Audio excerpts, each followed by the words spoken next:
Driver, വണ്ടി ബീച്ചിലേക്ക് വിടും.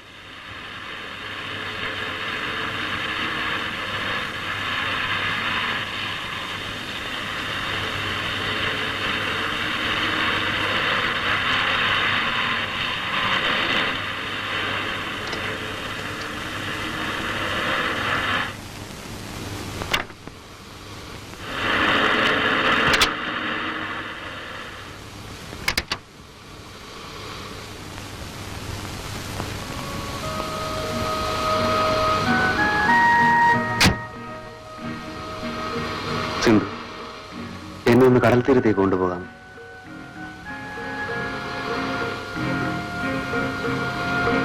ഇതല്പം അതിൽ കടന്ന് കൈയായിപ്പോയെന്ന് എനിക്കറിയാം.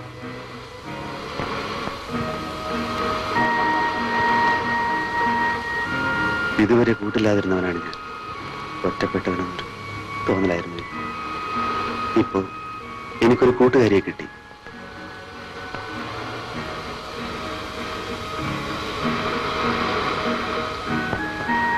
തിരമാലകളോടൊത്ത് കളിക്കുന്നത് എനിക്ക് എന്ത് ഇഷ്ടമാണെന്ന്.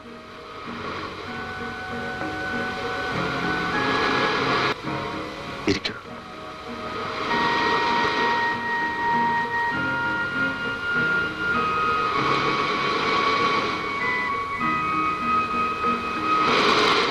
ഉദയാസ്തമയങ്ങളും നിലാവും നക്ഷത്രങ്ങളും മഴവില്ലും.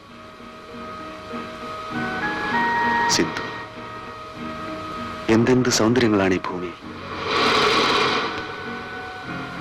സിന്ധുവിന് സംസാരിക്കാൻ കഴിവുണ്ടായിരുന്നെങ്കിൽ സിന്ധുവിന്റെ കണ്ണുകളിലൂടെ ഈ പ്രകൃതി സൗന്ദര്യം മുഴുവൻ ഞാൻ ആസ്വദിക്കുമായിരുന്നു. പക്ഷെ മറ്റൊന്നും കണ്ടില്ലെങ്കിലും സിന്ധുവിനെ എനിക്കൊന്ന് കണ്ടാൽ മതിയായിരുന്നു. സിന്ധുവിനോട് ഞാനൊരു കാര്യം പറയട്ടെ.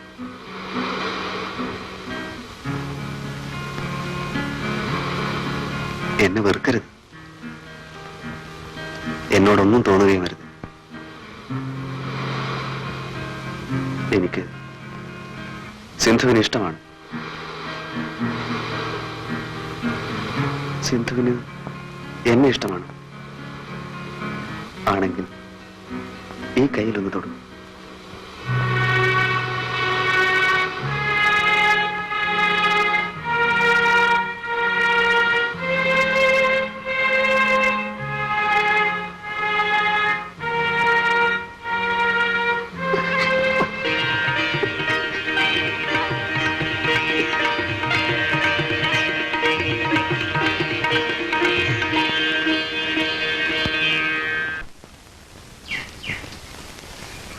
മോനെ, അമ്മ, മോനെ,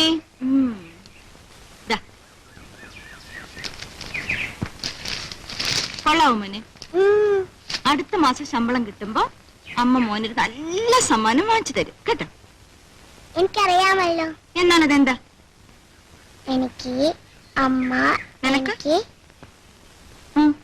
ഒരു അനിയത്തി തരാമോ? വസന്തനും സുരേഷിനും ജോണിക്കും ഒക്കെ അനിയത്തിമാരുണ്ട്. എനിക്ക് മാത്രമല്ലല്ലോ. അടുത്ത മാസം അമ്മ എനിക്കൊരു അനിയത്തിയെ തരാമോ? പോടാ. ഞാൻ അന്നേ പറഞ്ഞതാ ഇത്തരം പ്രശ്നങ്ങൾ ഉണ്ടാവുമെന്ന്.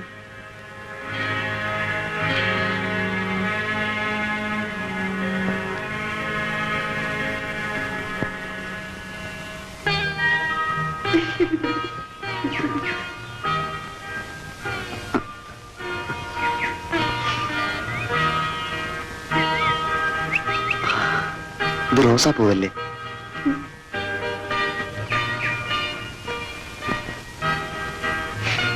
ജമന്തിപ്പൂ.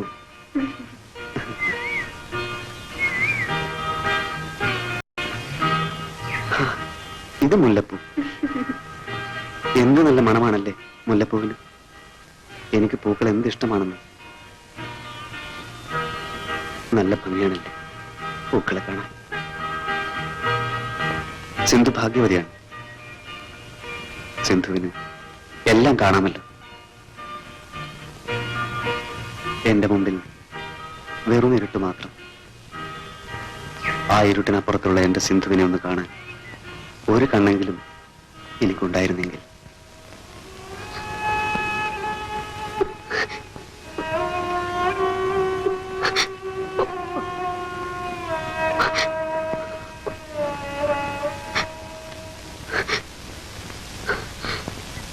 ഡാഡിയുടെ ഒരു ഫോട്ടോ ഞാൻ കണ്ടിട്ടുണ്ടല്ലോ.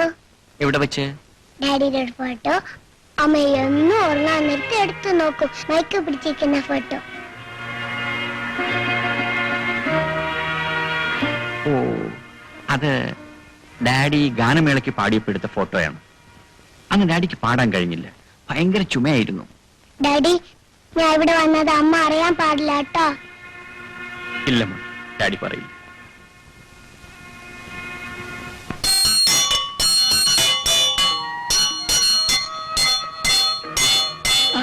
മതി. എന്തിനാ ഡാഡി ഈ മണി? ഇത് മോന്റെ സിന്ധു ആന്റിക്ക് ഡാഡിയെ വിളിക്കാൻ. ആന്റിക്ക് സംസാരിക്കാൻ കഴിയില്ലല്ലോ. ഡാഡിയെ വിളിക്കാൻ ഇങ്ങനെ അടിക്കോ? ആ, ആന്റി 1 മണി അടിച്ചാൽ പതുക്കെ ചെല്ലണം, 2 മണി അടിച്ചാൽ മോൻ ഓടിച്ചെല്ലണം. 3 മണി അടിച്ചാലോ? അടിക്കേണ്ടി വരില്ല മോനെ, അതിനുമ്പേ ഡാഡി ഓടിയെത്തൂല്ലേ.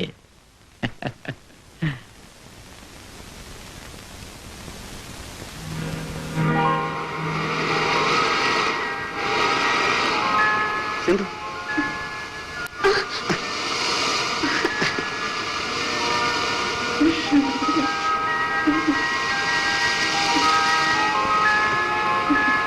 സിന്ധു,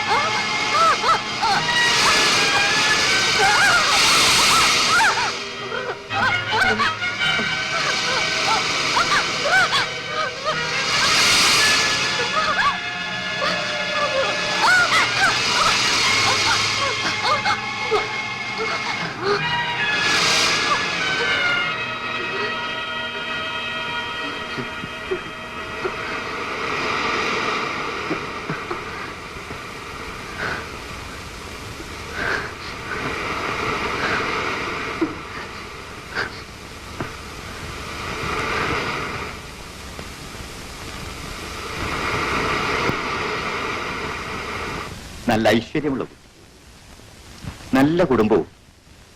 മോനെ, കാഴ്ചയില്ലെങ്കിലും നിന്റെ കണ്ടുപിടുത്ത അസലായി. മോളെ, അച്ഛനും മകനുമാണെങ്കിലും ഞങ്ങൾ തമ്മിൽ സുഹൃത്തുക്കളെ പോലെ അല്ല, സുഹൃത്തുക്കൾ തന്നെയാണ്. അല്ലടാ മോനെ? Yes my dear friend. ഓടാ അവിടുന്ന്. അച്ഛാ, സിന്ധു താമസിയാതെ സംസാരിക്കും. സംസാരിച്ചാലും ഇല്ലെങ്കിലും ഇവള് തന്നെയാ എന്റെ മരുമകള്. നിന്റെ ഇഷ്ടങ്ങൾക്കെതിരായി ഈ അച്ഛന് മറ്റൊന്നുമില്ല. ഇന്നീ കാണുന്നതെല്ലാം ഞാൻ സമ്പാദിച്ചു കൂട്ടിയിരിക്കുന്നത് ഇവന് വേണ്ടി മാത്രമാണ് മോളെ. ആ, ഉടനെ തന്നെ രവിയെ കാണാൻ ഞാൻ അങ്ങോട്ട് വരുന്നുണ്ട്.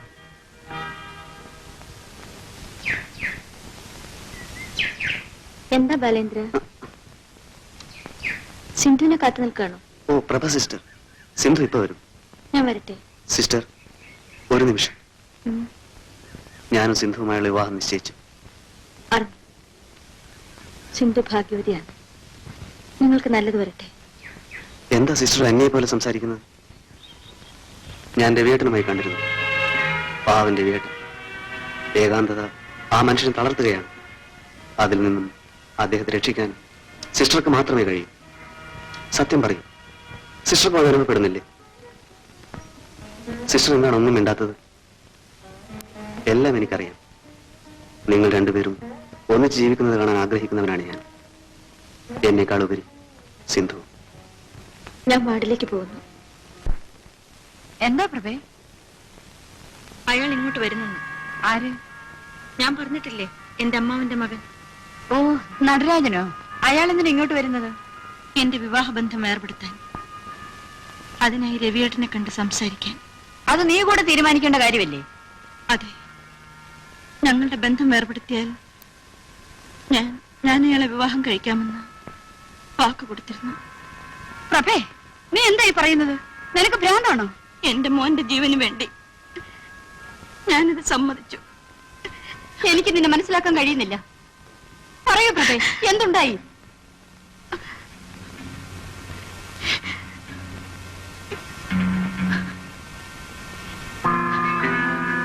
അപ്പോ നിന്റെ പാട്ടുകാരൻ ഇപ്പൊ തീരെ വരാറില്ല?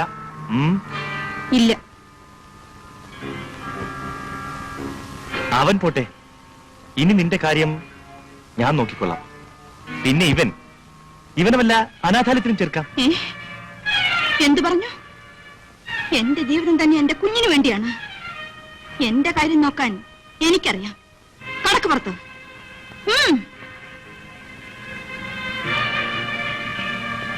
അപ്പോ കുഞ്ഞിനോട് അത്ര സ്നേഹമാണല്ലോ.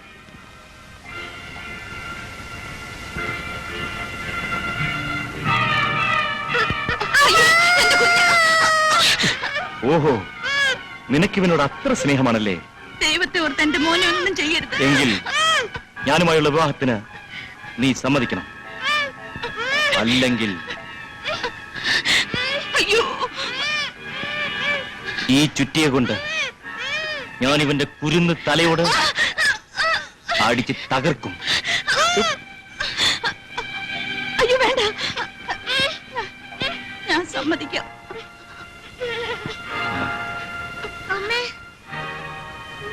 പക്ഷേ എന്റെ കഴുത്തിൽ താലിയിട്ടൊരു മനുഷ്യനുണ്ട്. അത് സാരമില്ല, ഞാൻ ശരിയായിക്കോളാം. വരട്ടെ.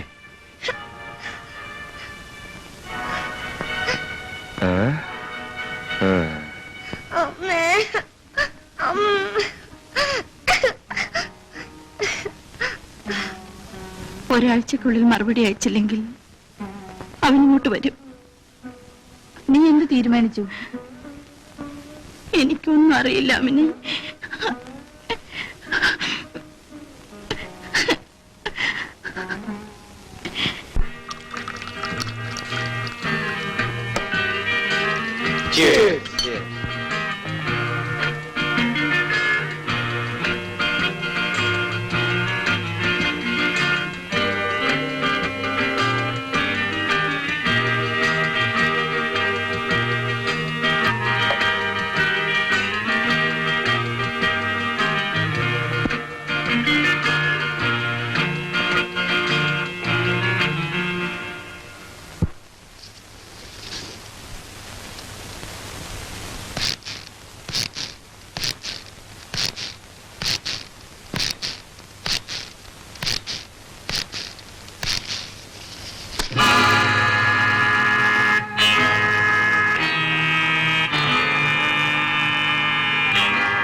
പോലീസ് സ്റ്റേഷനല്ലേ?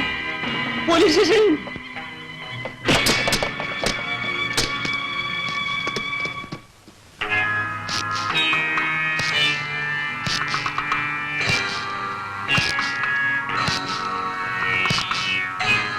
എടോ, താനെന്താ വലിയ റൗഡിയാണെന്നാണോ ഭാവം?